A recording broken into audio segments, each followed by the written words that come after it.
이렇게 성경에다 넣으셔가지고 저한테 주시면서 제 손을 붙들고 그렇게 눈물로 기도하셨던 모습이 지금도 제가 아주 좀 생생합니다.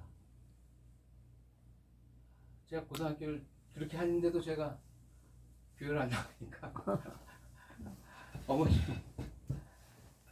제가 고등학교를 졸업할 때 어머님이 저한테 그런 말씀을 하셨어요.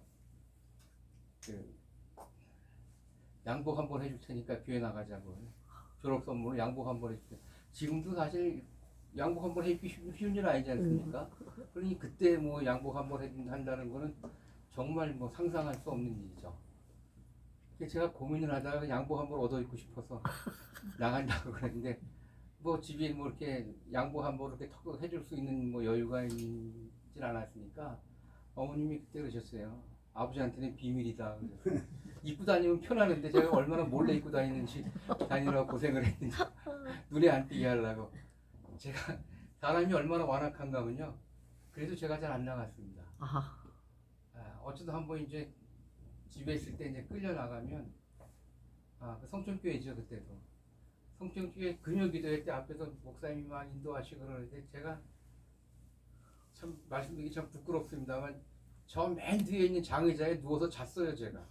금요기도회를 하는데 지금 뭐 상상도 할 수 없는 일이죠. 그래서 제가 상익의 찬양인도하고 존경합니다. 그랬어요. 그랬는데도 뭐 별로 그렇게 그러다가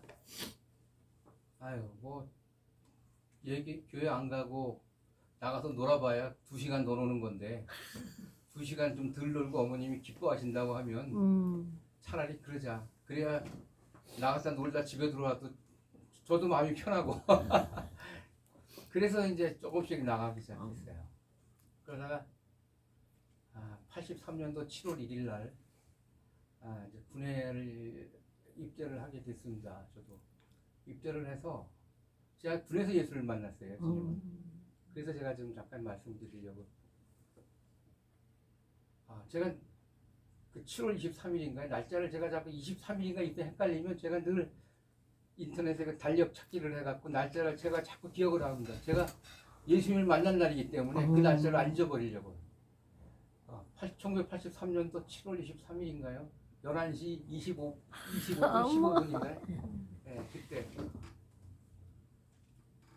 한여름이니까요. 뭐 거의 뭐 훈련 마지막 주쯤 이제 종교 활동할 사람들 나오라고 그래서 그래서 교회 생각이 나서 엄마 아빠랑 어머니 아버지랑 예배 드릴 생각이 나서 기독교 거기 뒤에 가서 줄 섰죠.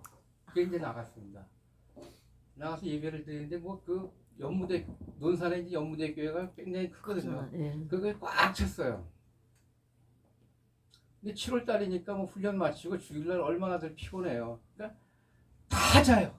다 자. 뭐 거의 뭐 안 자는 훈련병들은 다 자요. 근데 제가 찬양을 부르고 그러는데 찬양에서 말하는 죄인이 바로 저더라고요. 순간에 그걸 깨닫게 하시고 저는 이 사람 머릿속에 이 안에 물이 그렇게 많은 줄 몰랐습니다. 뭐 눈물, 구멍이랑 구멍에서 다 물이 나오는데 엉엉 울면서 뭐 그냥 어떻게 뭐 다 자는데 저 혼자만 엉엉 울면서 예배를 드렸어요.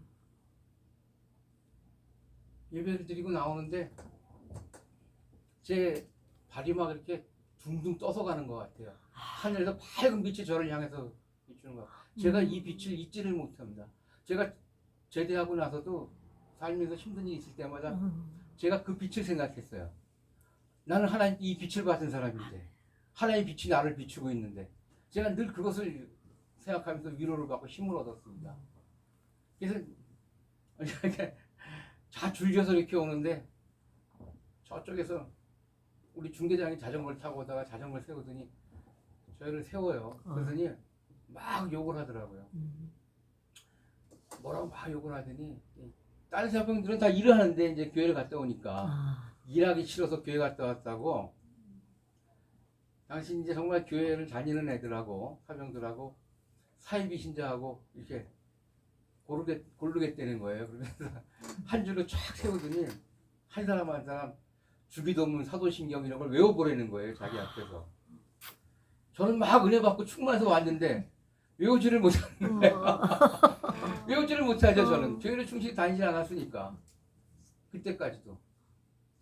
그 저는 막 은혜 충만해 갖고 왔는데 졸지에 사이비가 돼가지고 사이비로 분류가 돼가지고 1시간이 넘게 이제 그 밥도 못 먹고 1시간이 넘게 흙바닥에서 이제 그 얼차례를 받고 뭐 뺑뺑이를 도는데 저는 하나님께서 하나님을 만나면 하나님께 사람을 얼마나 변화시키는지 저는 그때 알았습니다.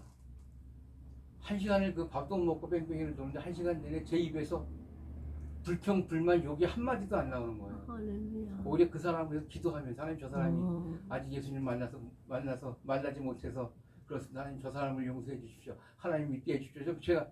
저도 금방 믿고 왔으면서 그렇게 기도하고 그 사람이 기도하고 이제 마쳤어요. 훈련을 마치고 저희 자대 와서 그분한테 제가 편지를 썼습니다.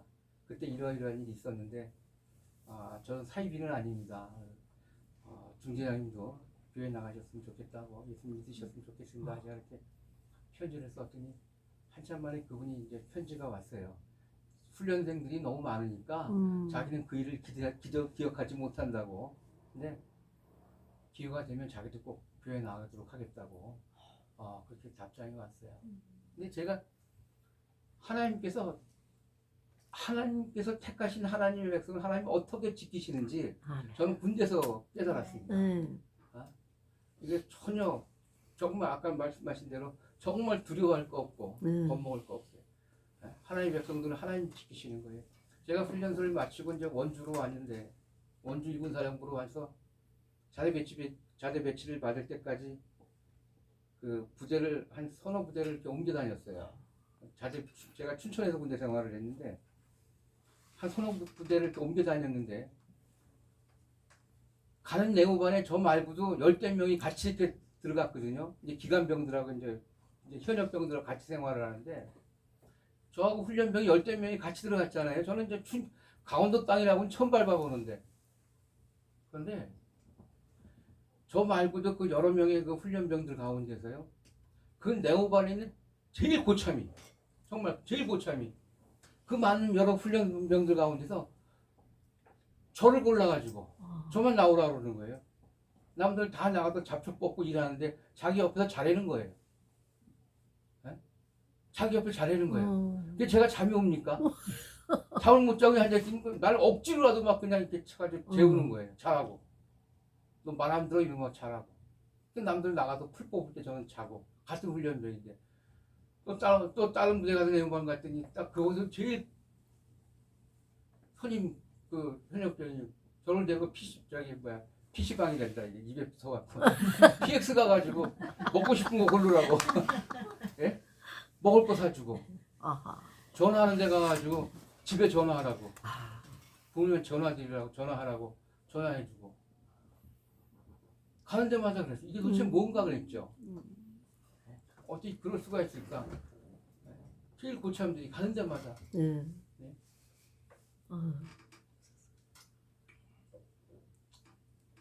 나중에 다 자재 배치 받고 저하고 또 한 사람하고 두 사람이 남았어요. 한 사람은 춘천으로 가고 한 사람은 저 강원도 고성 그 38선 밑에 글로 간다는 거예요. 고성 가면은 집에도 못 간다고. 서울 가는 시간만 해도. 제가 이제 춘천을 가게 해달라고 얼마나 기도했겠어요. 저도 그 사람도 그랬겠고요. 근데 제가 이제 춘천으로 가게 됐어요. 가게 됐는데 그때 갈 때도 이제 한 뭐 10대 명이 같이 갔죠. 20명 가까이 같이 갔는데 대기하고 이렇게 이제 그 본부 그 사무실에 이렇게 다들 이렇게 앉아 있는데 그 서기병이 저를 불러더니 글씨를 써보라는 거예요. 제가 글씨를 잘 못 쓰거든요. 제가 중학교 때 이제 소설가가 되려고 원고리를 막 쓰다 보니까 그때 글씨를 버렸어요. 글씨 잘 못 쓰거든요. 그랬더니 이 기관병이요. 저를 보고 종이 한 장을 주면서 너는 저쪽 가서 글씨 연습하고 있으라는 거예요. 그러니 그 좀 못 모르고 이제 계속 글씨 연습하고 딴 사람들은 나가서 풀 뽑고 작업하고 뭐 이런 거 하고 있죠. 보니까 장교들이랑 그 하사관들이 계속 와서 왜 병력 배치 안 하냐고. 이걸 중대별로 나눠줘야 되는데 이걸 안 하고 있으니까 이 사람이 왜 안 하냐고 계속 다그치는데도 이 사람이 요지부동 안 하는 거예요. 그러더니 토요일쯤 됐는데 토요일 날 됐는데 저를 부르더니 다시 써보라는 거예요. 제가 뭐 글씨가 일주일 만에 되겠어요. 너무 안 되겠는데. 이 사람이 자기가 이제 상병 말년인데 병장이 되면 이걸 이제 후임병을 자기 조수를 뽑는데 저를 택한 거예요. 네? 제가 글씨를 못 쓰면 글씨 잘 쓰는 사람 딴 사람 부를 수도 있지 않습니까? 근데 저를 일주일 동안 글씨 연습을 시켜가면서 결국은 근데도 저를 내치지 않고요. 저를 대대장 당번병을 시키더라고요. 부대가 그 무대 창설 이래 6.25 때도 있던 부대예요. 그 부대가. 대대가 창설된 이래 2등병이 대대장 당번이 된 게 처음이랍니다. 제가 갔더니요. 대장실에서 주임 당사랑 막 전화가 오고 난리가 났어요. 2등병을 보내면 어떡하냐고. 그랬더니 이 서기병이요. 가르쳐서 쓰세요 그러더라고요. 그렇게. 근데 걔가 거기서 1년을 있었어요. 대장 당번을. 그 부대는 병장이 되면 아무것도 안 했어요. 보초도 안 뒀어요. 병장이 되면. 근데 제가 상병쯤 됐나요? 상병쯤 됐더니요. 육군본부에서 공문이 날라왔는데 제가 상병이 될 때까지요. 1년을 대장 당번실에서 있다고 하니까 뭐 할 줄 아는 게 있어야죠. 다른 사람들은 다 자기 사무실 다 일하고 다 하는데 저는 할 줄 아는 게 있어야죠. 그러니까 그냥 앉아 있다가 어떤 데는 중대장 당번병이 비면 거기 가서 중대장 당번병하고 훈련 나가면 소대장이 훈련 소대장 당번병하고 이렇게 하다 상병이 됐어요. 제가 상병이 되니까 제가 상병 됐다고 해서 온 건 아니겠지만 육군본부에서 공문이 왔는데요. 뭐라고 왔냐면 우리 중대에 저장과라는 부서를 새로 만들어내는 거예요. 근데 이게 별로 할 일도 없는 부서인데 이게 계급이 계가 아니라 과예요. 과. 이거 과장이 돼야 되는 거예요. 부책임제가. 그러니까 하사관이 할 수가 없는 거예요. 장교가 해야지. 과장급이니까. 그 사람하고 나하고 둘이에요. 그러니까 말년 중위가 이제 제대하기 전에 이 과장이 된 거예요.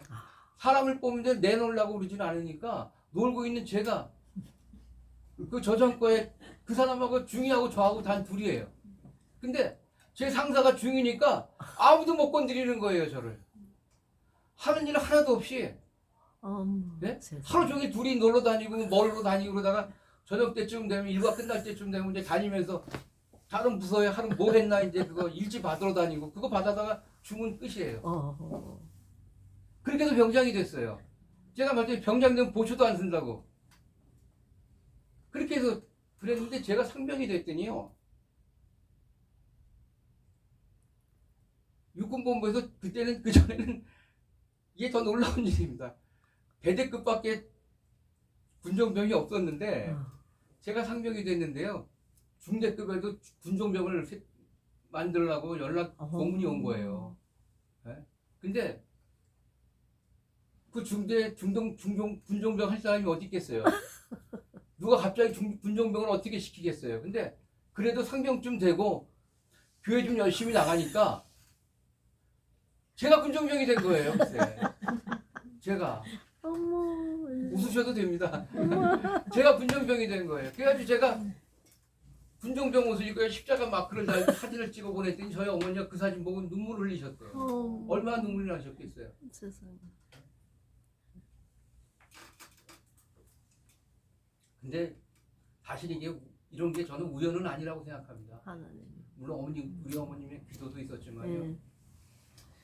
제가 이등병 때 이제 자대 배치를 맡고 자서 저희들을 이제 저희 중대에서 그 교회 다니는 사병들을 데리고 교회를 다니던 그 상병이 하나가 있었어요. 상병 말년 상병이 하나 있었는데 이 사람이 병장이 되더니 교회를 안 가는 거예요.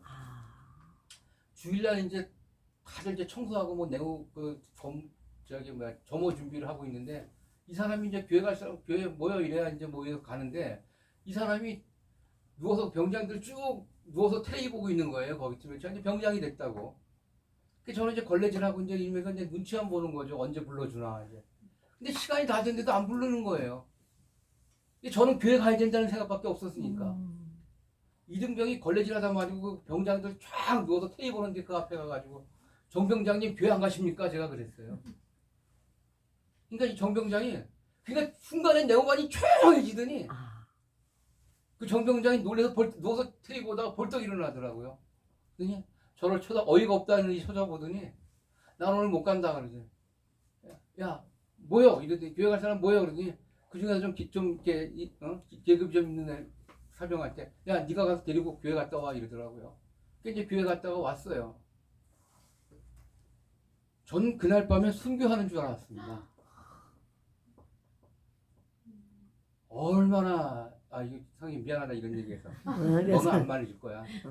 그날 얼마나 뭐 전 중대가 다 예? 우리 동기들은 뭐 특히 저는 뭐 말할 것도 없고 우리 아래 위 동기들 뭐 흔히 이제 군기 잡는 그 군번이란 아주 교회가 아니라 부대가 아주 밤새 곡소리가 났습니다. 저는 진짜 뭐 아주 순교당하는 줄 알았어요. 이등병 교육을 어떻게 시켰길래 병장인데 와서 교양 가냐 소리를 하냐고 이등병. 저는 아주 그때 정말 순교하는 줄 알았어요. 제가 제대하고 나서도 한동안 이렇게 똑바로 일어나질 못했어요. 여기가 아파갖고. 저는 왜 그러나 했어요 처음에. 이 똑바로 일어나질 못하겠더라고요. 여기가 아파갖고. 하여간 너는 안 때릴 거야. 걱정하지 마. 내가 다 너는 때리지 말라고 내가 연락해놨어. 걱정하지 마. 근데 하나님께서 그 대가로 네? 제가 군정병이 된다면 생각했어요. 나 같은 사람은 하나님 왜 군정병을 세우셨을까? 내가 그러면 하나님께서 날 군정병을 세우실 때 이유가 있으실 텐데 내가 도대체 이 부대에서 뭘 하기를 원하실까 생각을 했습니다. 그때 제가 한 생각이 제가 이등병 훈련 때 교회 다니기 그렇게 어려웠으니까 내가 군정병이 돼서 우리 후임병들을 좀 편하게 교회 다니게 하는 게 내 사명이다. 하나님이 내게 주신 사명이다. 우리 부대가 좀 교회 다니기 좀 편하게 할 수 있는 교회 부대. 그래서 뭐 부대에 뭐 특별한 훈련만 아니면 뭐 교회 가는 시간은 여지없이 제가 교회 다닌 그 아이들을 데리고 교회 다니면서 교회가 우리 후임병들한테 늘 수시로 얘기한 게 그겁니다. 남들 열심히 일할 때 힘들게 일할 때 니네들은 교회 가서 편하게 앉아 있으니까 다른 애들이 하기 싫어하는 일 힘들어하는 일 다른 애들이 피하는 일 이런 건 니네들이 해야 된다. 우리가 해야 된다. 우리가 해야 된다. 그래서 제가 병장 때 정화조를 푸는데 정화조 풀 사람 나오라는 거예요. 그냥 지금 말이 좋아서 정화조지 뭐 그때만 해도 뭐 말이 아니었죠. 근데 아무도 손을 안 드는 거예요. 제가 이게 우리가 할 일이구나. 이게 우리가 할 일이구나.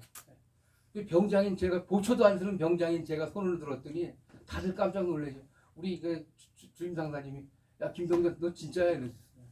진짜 제가 하겠다고. 제가 손을 드니까 이제 우리 교회 다니는 애들 몇 명이 같이 손 들고 그래서 그 냄새가 한 일주일을 가지고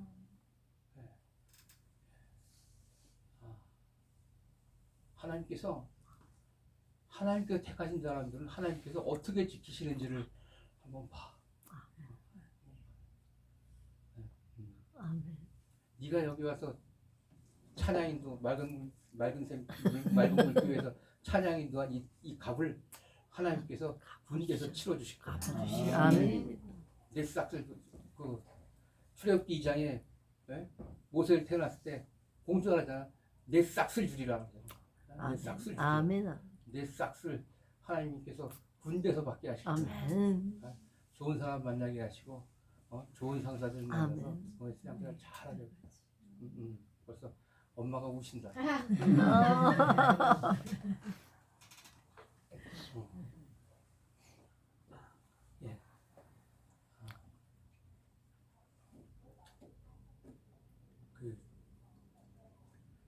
수원에 저희 동기 목사님이 목회하시는 교회가 있습니다. 한 60 반 후반쯤 되셨는데 목사님 두 가정이 예배를 드리시는데 정말 딱 목사님 두 가정만 예배 드리세요. 이제 제가 그 교회 가서 이제 예배를 이제 사람이 없으니까 저를 이제 오란 소리를 못 하시고 그래서 제가 그냥 찾아갔어요. 찾아가서 예배를 같이 드렸는데 목사님하고 목사님 부부 세 분하고 또 이 목사님 딸 부부 그것도 또 제가 온다고 그래갖고 특별히 제가 전날 얘기를 했거든요. 그랬더니 특별히 또 사람 없다고 딸 부부 이렇게 5명 이렇게 와요. 근데 저한테 그러시더라고요. 학생이 하나가 올 거라고 그러시어요. 네? 그래서 무슨 학생이 오냐고 아무나 올 것 같지는 않은데 무슨 학생이 옵니까? 그랬더니 초등학교 6학년 애가 하나 올 거래요. 근데 막 예배를 시작했는데도 안 와요. 막 말씀을 전할 때쯤 얘가 이제 들어왔어요. 아, 그 전에 들어왔구나. 참 시작되면 들어와. 얘가 초등학교 6학년 애예요. 남자애가 하나 뒤에 와서 딱 혼자 앉더라고요. 그 어른들 노인네들 뭐 5-6명 앉아 있는데 그 애가 그 옆 교회가 이제 지하 상가 지하인데 그 옆에 가게에 있는 손자래요. 6학년 애가. 근데 그 집에서 교회 다니는 사람 아무도 없는데 얘만 혼자 온다는 거야. 예배 시간 되면. 너무 기특하잖아요. 얘가 와서도요 그냥 앉아 있는 게 아니라 얘가 또 헌금위원도 해요. 네?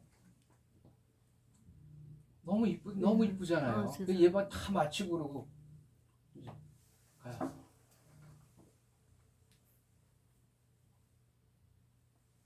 그 교회 이름이 열린교회인데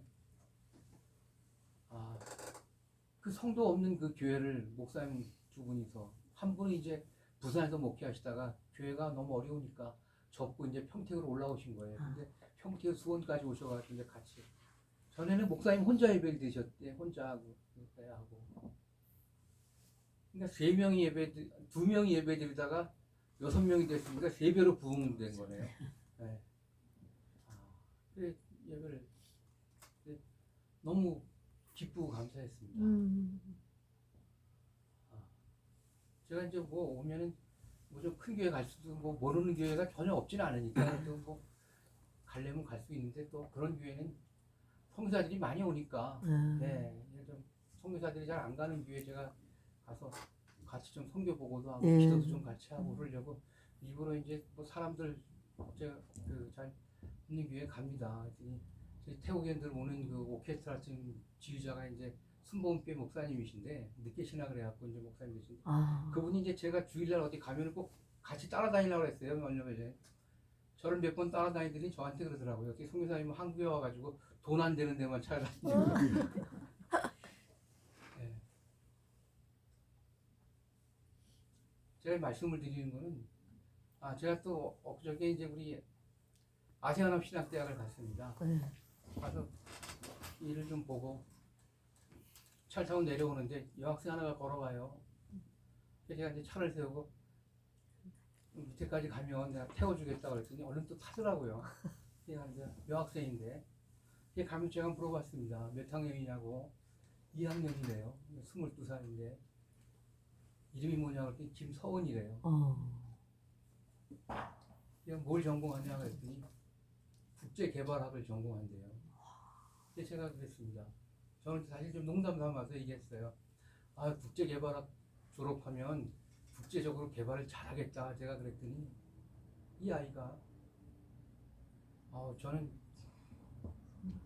선교사 비전이 있고 선교사 소원했다고 저한테 그러는 거예요. 어느 나라를 정해놓은 게 있냐 할 때 예멘 선교사 예멘으로 가려고 하는데요. 어려운 나라지 않습니까 사실. 그래서 제가 너무 깜짝 놀래기도 하고 반가워서 제가 그랬습니다. 난 태국 선교사인데 나중에 예멘 선교사 중에 김서원이라는 이름을 내가 보면 이 사람 내가 아시아 신학대학에서 내가 차 태워준 사람이라고 내가 얘기하겠다고 내가 너를 위해서 기도하겠다. 근데 너무 감사했습니다. 정말 너무 감사했어요. 정말 눈물이 나도록 감사했어요. 저는 저 나이 때 예수가 누군지도 몰랐는데 쟤는 저 나이 때 자신의 삶을 하나님께 드리고 선언을 했어요. 하나님이 그 삶을 어떻게 그냥 놔두시겠는가? 네? 어떻게 그냥 놔두시겠는가?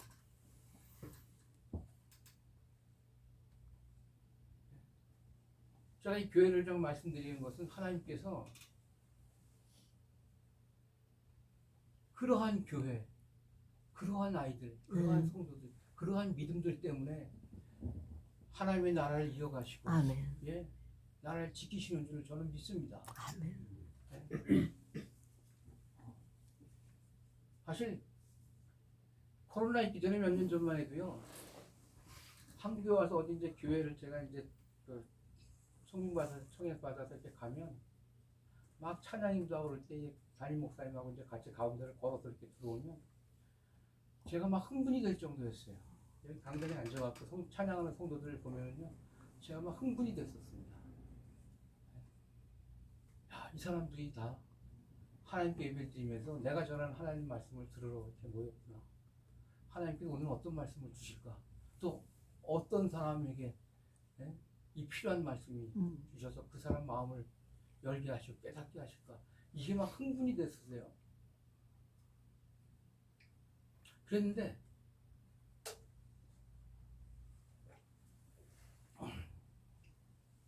어느 해부턴가요, 제가 사실 한국에 오면은 어디 교회 잘 가기가 싫어요. 남양주에 오늘도 지금 남양주에 오전 예배 드리고 오는 건 남양주에 친구 교회가 하나 있는데 수원에서 제가 거기까지 일부러 갑니다. 어떤 교회는 제가 교회 가서 이렇게 앉아 있으면은요, 내가 여기 왜 왔나 이런 생각이 들어요. 네? 그냥 시간 없다 그럴 걸. 정말 뭐랄까요, 그냥 성도들 눈치 보고 그냥 뭐 정말 이게 목회의 뜻이 있는지 없는지 모르는 것 같은 목회자들, 또 그냥 아무 생각 없이 와서 앉아 있는 성도들, 그냥 정말 이렇게 앉아서 이렇게 보면요, 제가 여기 왜 왔나 싶고요. 요즘에 그 성도님들이 교회를 취미생활 같이 동아리 활동하듯이 다니는 것 같아요. 소원에 큰 교회 그 권사님 한 분이 저한테 그러시더라고요. 평소에 우리 교회 목사님들은 교회 생활 어떻게 하는 얘기밖에 안 한대요, 설교 시간에. 그런 건 우리도 아는데 그런 얘기밖에 안 한다는 거예요. 그래서 제가 그랬어요. 왜 그런 얘기만 안 할까요? 여러분들이 그런 얘기만 듣고 싶어 하니까 그러죠. 물론 그런 얘기만 듣고 싶어 한다고 또 그런 얘기만 하는 사람들도 문제지만 듣고 싶어 하니까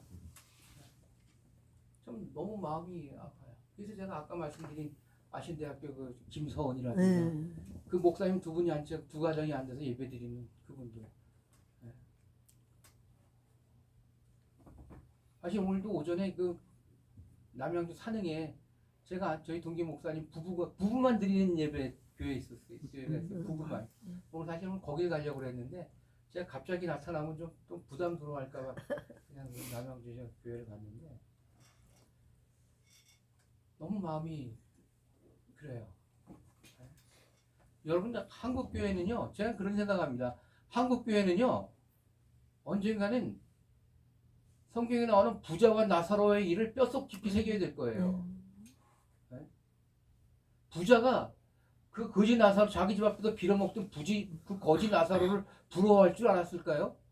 네? 천만의 말씀이죠.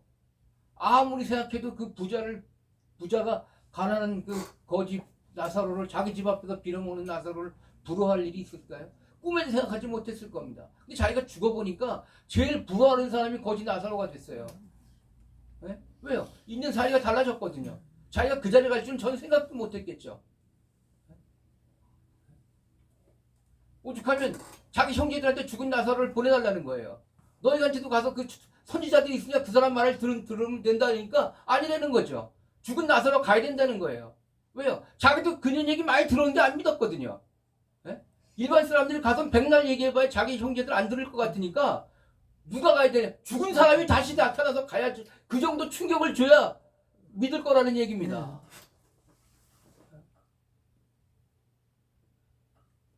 오늘날 한국 교회들이요, 우리가 소위 말하는 큰 교회들 맞지 않습니까? 중요한 뭐 이름 부자와 거지 나사로의 일을 뼛속 깊이 새겨야 될 겁니다. 제가 태국에 작년에 가고 왔다가 태국에 가가지고 한국의 유명한 목사님, 여러분 이름만 대면 다 아는 목사님이세요. 얼마나 유명하신지. 그분한테 제가 편지를 쓰려고 그랬어요. 썼다가 제가 못 붙였는데 제가 뭐라고 써놨었냐면요. 목사님 목회 그렇게 하지 마시라고 제가 써놨다가 바쁜 일이 있어서 못 보냈어요. 정말 제가 써놨었습니다. 목사님, 예수는 죽고 나는 죽고 예수로 산다고 하시는 분이 목회 그렇게 하시면 안 된다고 제가.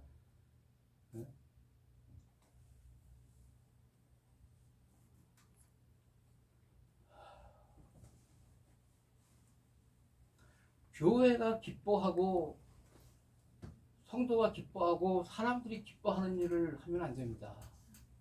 네? 하나님 영광이고 하나님이 기뻐하시는 일을 하려고 아멘. 고민해야 됩니다. 아멘. 고민해야 되지 않습니까? 근데 교회가 이 하나님의 종이 하나님의 그리스도인들이 이 너무나도 당연한 일을요 고민할 정도 돼야 된다고 하는 사실이 너무 슬픈 게 아니라 화가 나요. 화가 납니다. 네?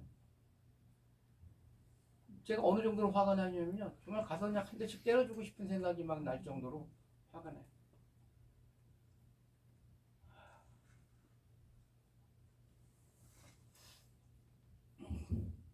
재작년에 저희가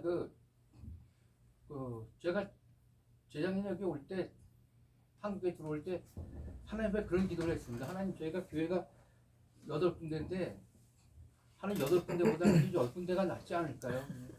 말하기도 좋고 듣기도 좋고 근데 10군데 이렇게 해서 참 뜻이 있으시면 한 2군데 더해서 이렇게 채워서 한 10군데 해주시면 좋겠습니다. 그리고 한국에 들어왔어요. 그냥 혼자 이렇게. 뭐 사실 그때가 코로나 때이지 않습니까? 근데 들어왔는데 들어오자마자 목사님 한 분이 은퇴 기념으로 또 교회 한 분이 저희한테 하고 싶다. 제가 잘 아는 목사님이 아니신데 저희 3번째 교회를 건축을 도와주셨거든요. 그러니까 그것도 누구 소개를 해갖고 저를 도와주셨는데 제가 작년에 들어왔을 때 제가 들어간다고 말씀도 안 드렸는데 제가 들어왔다는 얘기 듣고 전화를 먼저 하셨어요. 그래서 만났습니다. 제가 자꾸 꿈에 보이시더래요. 제가 사역하는 게 자꾸 꿈에 보이시더래요. 그래서 만나자고 그랬다고 그러면서 김성교사 내가 김성교사 교회 쪽에 교회 하나 더 하겠다고 약속을 해주셨어요. 그리고 또 얼마 있다 또 천안에 있는 집사님 한 분이 또 교회 하나 또 약속을 해주시더라고요. 10개가 됐잖아요. 야, 제가 그 약속을 받으면서 정말 소름이 끼칠 정도로 하나님 앞에 어떻게 이렇게 하나님이 이러실 수 있을까? 저는 하나님이 두렵습니다. 네? 이런 하나님이 저를 버리시면 어떡할까? 저를 모른다고 하시면 어떡할까? 두려운 마음이 들어요. 재작년에 그 목사님이 약속하신 교회를 재작년에 짓고 작년에 그 집사님이 약속한 교회를 작년에 건축을 해서 이제 10군데가 됐습니다. 근데 재작년에 지은 그 교회가 크롱본 교회가 작년에 이제 1주년이 됐어요. 8월 20 며칠인가 1주년이 됐습니다. 1주년 예배를 이제 저희가 준비하면서 세례를 이제 5명을 6명인가요? 네, 6명 세례를 저희가 하고 성찬식하고 이제 이렇게 했는데 세례식을 준비하면 이제 다들 이제 연세가 좀 젊은 사람도 뭐 있었지만 연세가 드신 분들이 몇 분 계셨어요. 제가 그분들한테 이렇게 얘기했습니다. 세례 교육을 또 따로 하기는 어렵고 그러니까 세례식 할 때까지 성경을 일독을 해라. 일독을 해라. 만약에 한 사람이라도 일독을 안 하면 다 세례를 못한다. 얘기를 했습니다. 그랬더니 이분들이요. 다 뭐 60, 뭐 다 이렇게 되신 분들이에요. 그분들이 예배 끝나고 항상 모여가지고 테이블에 이렇게 앉아. 태국어 성경은 저희 한국 성경보다 더 두껍습니다. 이렇게 두꺼워요. 모여갖고 앉아서 성경을 돌아가면서 읽고 결국은 다 일독하고 예배를 드렸습니다. 그 중에 푼넘이라고 하신 눅넘 그분은 이제 60대 중반 되셨는데 제가 그 집을 신방을 갔더니요. 아마 6.25 때 폭격맞은 집보다 조금 나을까요? 뭐 사람 사는 집이라고 볼 수가 없어요. 뭐 침대 하나도 없어가지고 제가 잠을 어디서 자냐고 그랬더니 저 구석에다 돗자리 깔고 자꾸 그냥 걷고 이런데요. 집은 뭐 뻥뻥 뚫려서 뭐 태국 뱀도 많은데 예, 진짜 안전이 걱정될 정도로 부엌에 가보니까 하얀 그릇은 하나도 없어요. 다 그냥 정말 금방 탄광에서 캐온 것 같은 그릇들만 시커먼 그릇들. 제가 너무 한심스럽고 그냥 답답해서 한숨을 쉬었더니 그 아저씨가 큰 놈이 저한테 그래요. 형사님 그래도 교회에서 나오는 성경책 성경은 제가 매일 읽습니다. 세상에. 그래서 제가 그 집 이제 침대랑 뭐 제가 좀 사다가 다 꾸며서 좀 해주고 주방도 좀 새로 해주고 좀 꾸며줬는데요.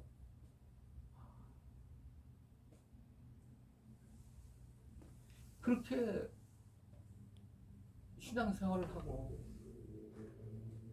또 목회하시는 그 우리 태국 목시아들을 보면서 뭐 다 그런 건 아닙니다만 한국에 와 있으면 좀 답답한 생각이 더 많이 들어요. 네. 제가 수원에 갔는데 수원에 그 가다가 수원 시내 어떤 그 오래된 감리교회인데 교회를 지나가는데 교회를 아주 너무 이쁘게 잘 지었어요. 근데 교회 옆에 크게 이렇게 뭐 경고문을 써놨더라고요. 제가 그 읽어보니까 뭐라 써놨냐면 위험, 붕괴 위험이 있으니까 뭐 가까이 오지 말라고 그러면서 사고 시 책임지지 않으면 이렇게 써놨어요.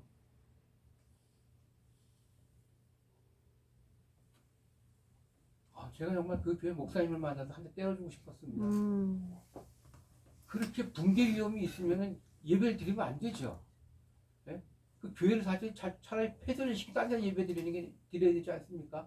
거기가 사람들이 너무너무 많이 다니는 길이에요. 너무너무 많이 다니는 길입니다. 근데 사고 시에 책임지지 않겠다는 거예요. 누가 책임집니까? 제가 오늘날 한국교회 모습을 보는 것 같아서 너무 화가 났어요. 그렇게 놓고 책임지지 않겠다는 거예요. 여러분 오늘날 한국교회가 왜 이렇게 욕을 먹는지 아십니까? 교회가 책임지지 않으니까 그래요. 교회가 책임지지 않으니까. 네?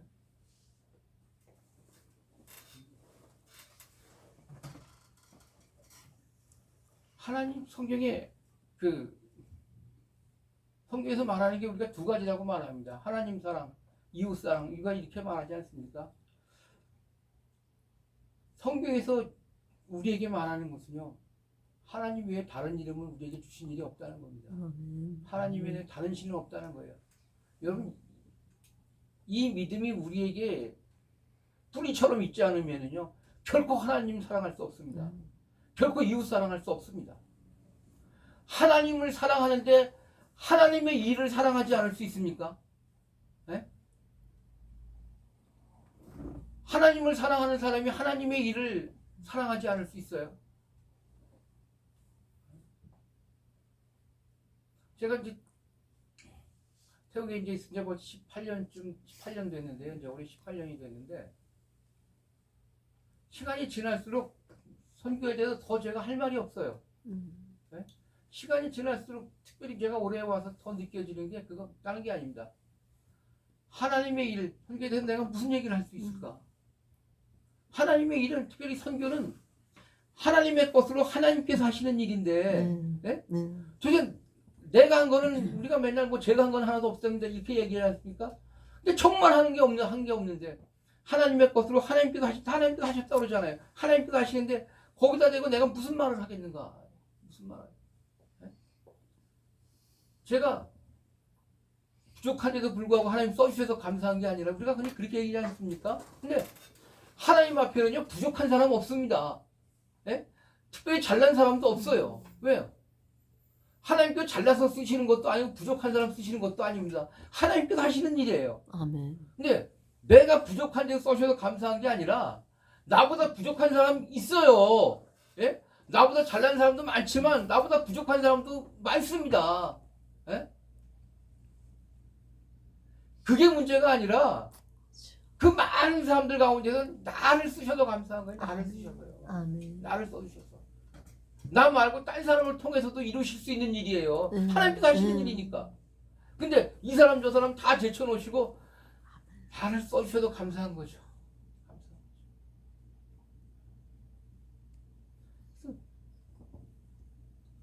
선교를 얘기하면 더 할 말이 뭐 하나님은 할 말이 없습니다. 그냥 뭐 하나님께서 하신 건데 그래서 선교 편지를 오늘 이번에 왔더니 어떤 교회 집사님이 그러시더라고요. 선성교회 집사님이 저한테 그 선교부에 있는 집사님이 저한테 그러시더라고요.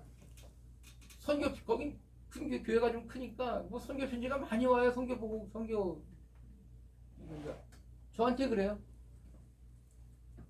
뭐 했습니다 이러고 그냥 딱 그것만 쓰시는 분은 저밖에 없다는 거예요. 뭐가 필요합니다. 뭐가 있어야 됩니다. 뭐 근데 뭐 했습니다 이러고 그냥 딱 써보시는 사람이 저밖에 없다는 거예요. 저는 거기 뭐 후원 선교사밖에 안 되는데 다섯 빼고 다 그런 사람 그렇다는 거예요. 저희가 교회 10곳을 이거 하면서 18년 동안요 정말 한 번도 제가 제 입으로 한국에 있는 교회나 사람들에게 제가 재정에 대해서 부탁해보고 기도해달라고 그러고 어디 모금 다녀보고 이래보지 않았습니다. 저는 하나님께 영광을 드리는 게 뭘까 생각을 했어요. 하나님께 영광을 드리는 건 사람에게 구하지 않는 겁니다. 다른 게 아니에요. 다른 거 아니에요. 우리가 뭔데 하나님에게 무슨 영광을 어떻게 드리겠어요. 우리가 뭔데 하나님을 위해서 저희가 뭘 하겠습니까. 우리가 하나님 영광을 드린다는 건 딴 거 아닙니다. 우리가 할 수 있는 것 하나밖에 없다고 저는 생각해요. 사람에게 구하지 않는 겁니다. 사람이 구하지 않는 거예요. 하나님의 것을 하나님께서 하시는데 하나님 필요하시면 하나님이 하시겠죠. 그리고 제가 하나님의 종이고 하나님의 일을 하는 사람인데 그 위대하시고 전능하시고 존재하시는 하나님을 우리가 고백하지 않습니까? 그 하나님의 내가 종인데 하나님의 그 일을 하면서 사람에게 구한다는 건 저도 자존심 상해요. 내가 하나님의 종 그런 위대한 하나님의 내가 종이고 쓰임받는 사람인데 네?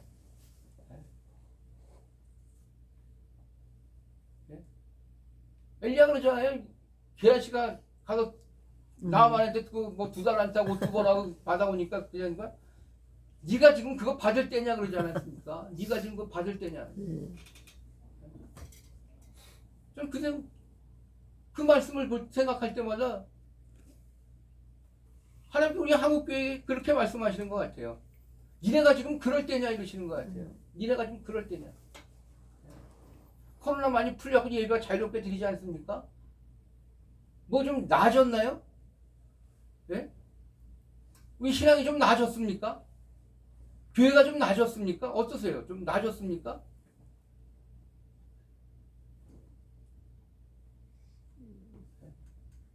한국교회가 지은 모든 죄악들은 다 우리가 자유롭게 예배 드릴 때 다 지은 죄악들인데 네? 자유롭게 예배 드리면은요 우리가 더 죄질 일만 있어요. 근데 이것에 대한 두려움은 전혀 뭐 얘기하는 사람 없죠. 저는 한국 코로나 때 하나님 앞에 저희가 순종보다 제사를 더 귀하게 여기는 사울의 죄를 범했다고 생각합니다. 이걸 뭘로 씻을까요? 저는 그렇게 생각해요. 정말 제사보다 순종을 쫓기에 정말 가장 적절한 기회가 이게 코로나 때인데 예배를 마음대로 못 드리게 하니까요. 못 모이게 하니까. 근데 우리는 더 순종보다 제사를 우리가 그러지 않습니까? 한국교회를 저는 이렇게 용맹하게 만드는 거는요. 주일 성수 목사님들이 너무 주일 성수 강조해서요. 하나님께 예배하는 자들을 찾으신다고요. 정말 예배하는 자를 찾으시죠. 근데 이 얘기는 이거에 빠뜨리게 하는 사람이 한국의 그 수많은 찬양 인도자들 회개해야 됩니다. 회개해야 돼요. 한국교회 성도들을 다 망쳐놨다고 저는 생각해요. 예배 정말 중요합니다. 아까 저기 뭐예요?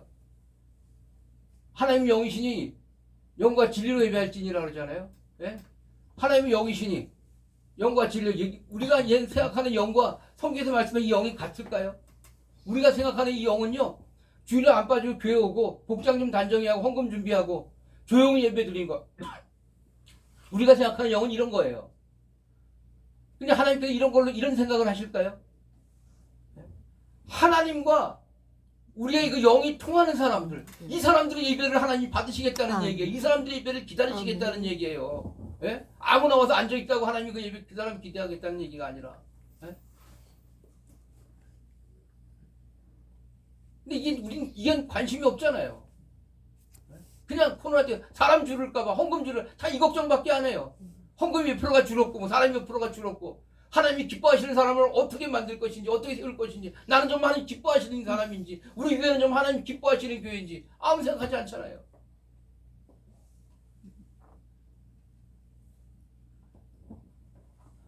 이게 세시면 끝나죠. 제가 오늘 아침에 예배 시간 예배를 여기 오면서 그러면서 오늘 오후에는 좀 하고 싶은 얘기 마음대로 할 수 있겠구나.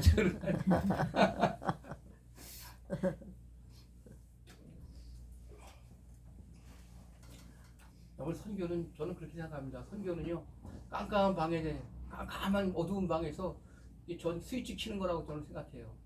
네? 누군가 스위치를 켜야 그 방에 빛이 들어올 거 아닙니까? 그 빛에 있는 사람, 그 방에 있는 사람들이 무언가를 할 거 아니에요. 네? 아무도 이 스위치를 켜지 않으면 아무도. 저는 이 스위치 켜는 거라고 생각해요.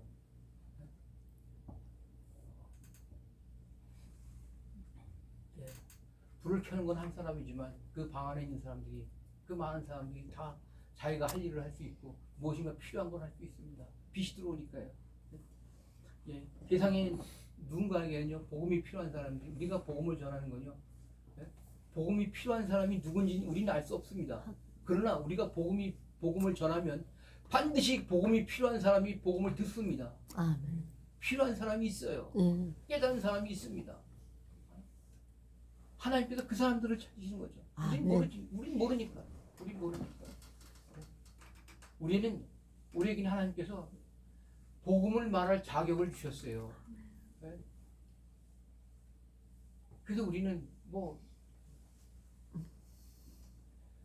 여러분, 저는 천국과 지옥을 가는 약도 주셨던데 제가 하여튼 저는 천국과 지옥이 있는지 잘 모릅니다.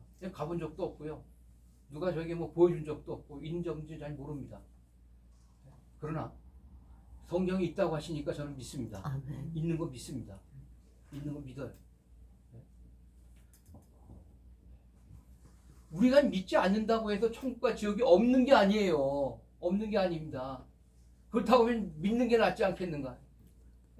내가 복음을 전하는 이유는요, 내가 예수 그리스도를 믿으면 영생을 얻을 수 있다고 하는 사실을 내가 알면서도, 영생을 얻을 길이 있다는 것을 알면서도 말해주지 않는다면 이거보다 더 잔인한 일이 있겠는가? 네?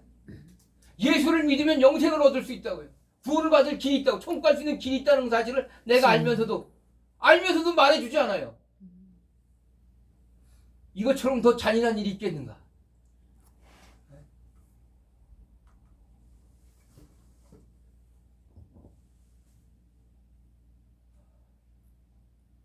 오늘 본문에요, 예수님께서 돌아가신 다음에 그 못 박았던 그 제사 백부장과 그 사람들이 그렇게 말합니다. 이는 진실로 하나님의 아들이셨도다. 예수님은요, 이 이름 때문에 오셨어요. 예? 이 이름 때문에 고난 받으시고, 이 이름 때문에 못 박히시고, 이 이름 때문에 고난 받으시고, 몇십 천대 다 받으시고, 이 이름 때문에, 이 이름 하나 때문에요. 이 이름, 이거 얘기 안 하셨으면 전혀 그런 일 안 당하셨을 거예요. 예? 마귀가 와서 예수님을 시험한 것도 내가 정녕 하나님의 아들이었 이런 건. 예? 이것 이 이름 때문에요. 우리는 과연 마지막 때 하나님 만날 때 우리는 과연 무슨 이름을 가지고 갈 것인가요? 여러분 가지고 가고 싶으신 이름이 있으십니까? 사울은요.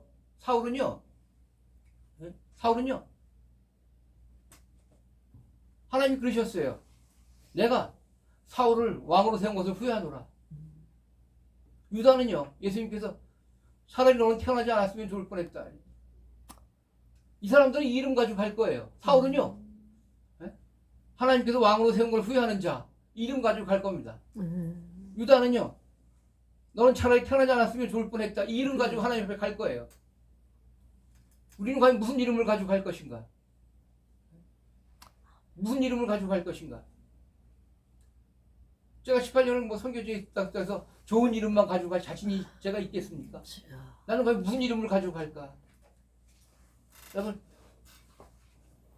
자기가 가지고 가고 싶은 이름이 있다고 하면 그 이름에 책임을 져야 됩니다. 그 이름에 합당한 대가를 치러야 돼요. 음. 그 이름의 가치는 내가 치른 대가입니다. 아멘. 네? 예수님께 그 정령 하나님의 아들이었던 이 이름을 얻으신 거요. 그 모든 고초와 그 어려움을 다 아멘. 겪으신 후에 얻으신 이름이에요. 아멘. 우리는 과연 어떤 대가를 치르고 내가 하나님 앞에 가지고 갈 이름을 얻을 것인가? 여러분 과연 어떤 이름을 갖기를 원하십니까?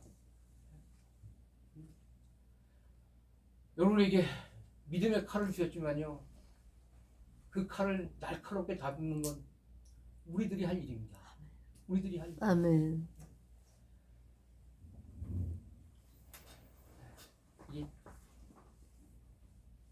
그 태국에서 제가 처음 갔을 때 예배를 3시간을 드렸어요. 그러다가 한 10년 전에 우리가 패차블에서 교회를 시작하면서 2시간 예배를 드렸습니다.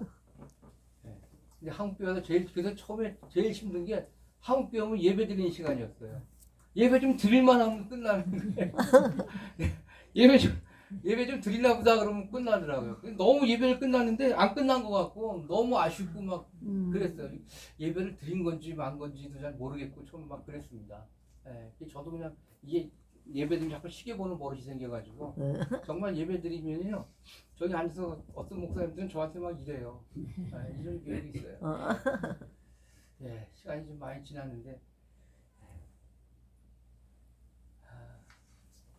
여러분 하나님이 살아계시다고 하는 사실을 믿으면은요, 그 이름을 믿는 사람들이 정말 우리가 괜찮을까 좀 생각해 봐야 됩니다. 지금 좀 괜찮을까? 네? 하나님의 말씀을 믿으면서요, 그 말씀대로 살려고 몸부림치지 않고 어떻게 하면 그 말씀대로 살까 고민하지 않는다고 하면 사실 교회 나올 필요가 없어요. 네? 그게 고민이 않는다고 하면 그건 이미 교회가 아닙니다. 그리스도인이 아니에요.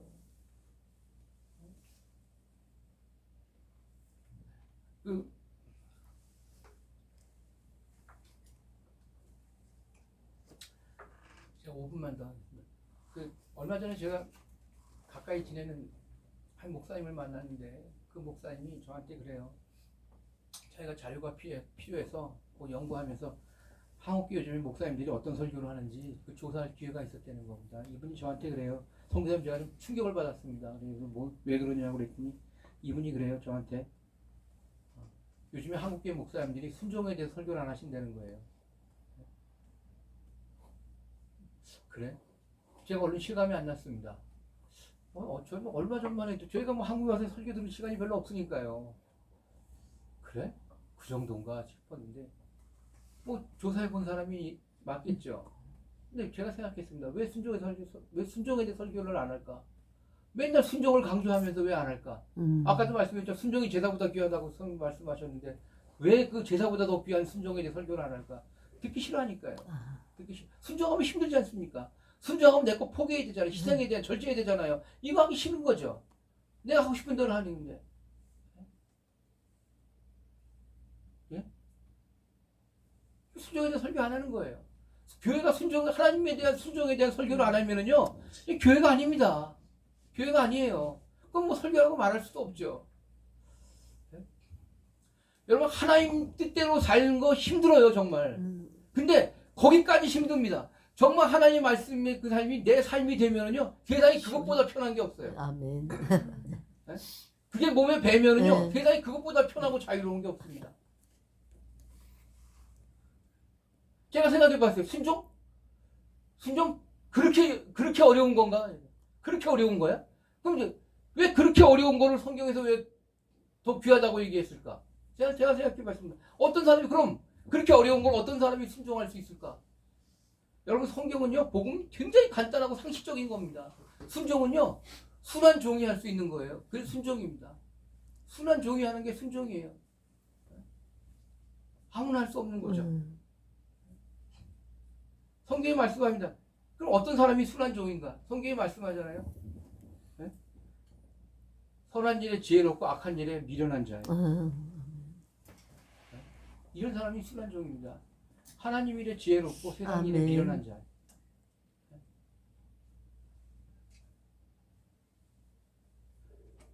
말씀을 믿지 않으려고 한다면, 그 말씀대로 힘쓰지 않는다고 하면, 과연 말씀대로 살려고 힘쓰고 애쓰고 우리가 피 흘리기까지 해봤는가? 성경이 말씀하지 않습니까? 너희가 아직 피 흘리기까지는 안 싸웠다고요. 그럼 우리가 왜 그리스도인인가? 왜 그리스도인인가? 너희가 바라는 것이 너희 소망이 이 땅의 것뿐이면 너희는 세상 사람보다 더 불쌍한 자라. 네. 여러분, 우리가 하나님의 가지고 갈 이름을 얻기 위해서는요. 아멘. 하나님, 우리가 세 가지가 하나님하고 같아야 됩니다. 하나님과 동지해야 돼요. 하나님과 뜻이 생각이 같아야 됩니다. 아멘. 하나님이 귀하신 거 우리도 귀하게 생각하고, 하나님이 아멘. 천하시면 우리도 천하게 생각하고, 하나님이 버리시는 건 우리도 버릴 수 있고, 아멘. 하나님이 잡으시는 건 우리도 잡을 수 있어야 됩니다. 하나님과 동지해야 돼요. 하나님과 동행해야 됩니다. 아멘. 하나님과 같이 움직여야 돼요. 내 마음대로 급하다고 그래서 내가 앞서가도 안 될 것이고, 네? 내가 뒤에 가서도 안 될 거예요. 하나님과 같이 나란히 가는 게 동행이잖아요. 네? 하나님과 나란히 가야 돼요. 하나님과 동역해야 됩니다. 아멘. 하나님과 같은 일을 해야 돼요. 예? 교회가 하는 일이 다 하나님 일입니까? 목회자가 하면 다 하나님의 일이에요? 예? 이렇게 하니까 이단이 생기는 거잖아요. 하나님의 일을 교회가 해야 되는 겁니다. 하나님의 일을 교회종이 해야 되고 성도들이 그리스도인들이 해야 되는 거예요. 예? 우리가 하면서 하나님의 일이라고 우기기 때문에 정명석 같은 사람들이 나오는 겁니다.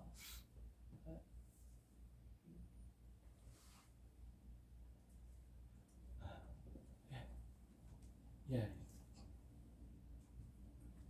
한국교회가, 제가 늘 교회 갈 때마다 말씀드리는 거지만, 한국교회가 맑은 물이 돼야 우리 청교지 교회도 맑은 물 먹습니다. 네. 네. 제가 늘 두려운 것 중에 하나가 그거예요. 앞으로 제가 개척하고 건축한 그 교회들이 뭐 5년 후, 10년 후, 20년 후에 한국교회처럼 되면 어떡할까? 오늘 한국교회처럼 어떡할까? 왜 저는 그런 교회에서 신앙생활을 했고 훈련받았고 지금도 그런 교회에서 후원받아서 사역하고 있는데, 네?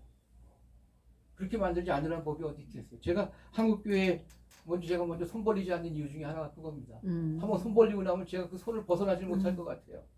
제가 아는 교회, 제일 후원 교회 중에 제일 큰 교회가 후원성교회입니다. 네?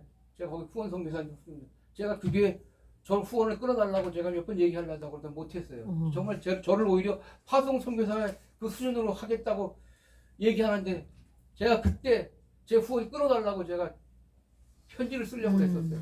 네. 그럼 담임 목사님이 내년에 은퇴하십니다. 올해 은퇴하세요. 제가 선교부에 저희 담당 집사님 만나서 얘기했어요. 만약에 목사님 은퇴하시면서 후임 목사님이 선교사 정리하면 나를 제일 먼저 정리해라. 제가 후원 초래해서 이런 것도 써야 된대요. 그런 게 필요하면 내가 온 김에 아주 사인해놓고 가겠다 그랬어요. 괜히 멀쩡한 사람들, 일 잘하는 사람들 자르지 말고 날 잘라라 제가 그랬습니다. 우리는 여러 번 당해봐서 괜찮으니까. 예.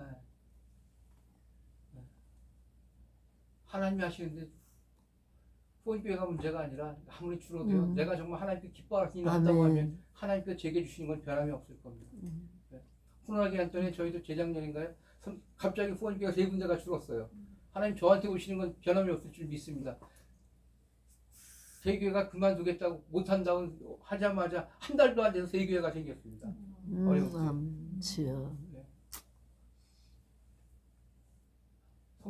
하나님의 일은 하나님께서 내 삶과 삶에 어떻게 역사하시는지를 증거하는 겁니다. 복음 전하는 게 딴 게 아닙니다. 그거 증거하는 거잖아요. 그거 보여주는 거잖아요. 근데 목회자들이 먼저 그거에 자신이 없으면, 그게 체험이 안 되면 어떻게 증거하겠어요? 네? 그럼 맑은 물 교회는 저희들에게 제가 계속 맑은 물을 먹을 줄 믿습니다. 네. 좀 감사드리고요. 네, 또 한번 기도하겠습니다.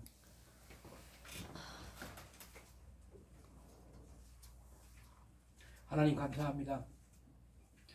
하나님의 가운데 오늘 저희들이 주 앞에 예배를 드리고 또 말씀을 나눈 것 감사합니다. 그냥 스쳐 지나가는 시간들이 아니라 아버지, 하나님께 주신 것 저희들이 깨닫게 하시고 붙들고 살며 하나님 살아계신 하나님을 제가 일평생 증거하며 살아가는 귀한 삶과 삶이 될 수 있도록 아버지 인도하시며 이 맑은 물 교회를 통하여 하나님께서 이루실 놀라운 일들을 저희가 기대하며 아버지. 하나님 기도합니다. 아멘. 살아계신 하나님의 역사를 저희가 눈으로 보게 하여 주옵소서. 아멘. 예수님 이름으로 기도합니다. 아멘.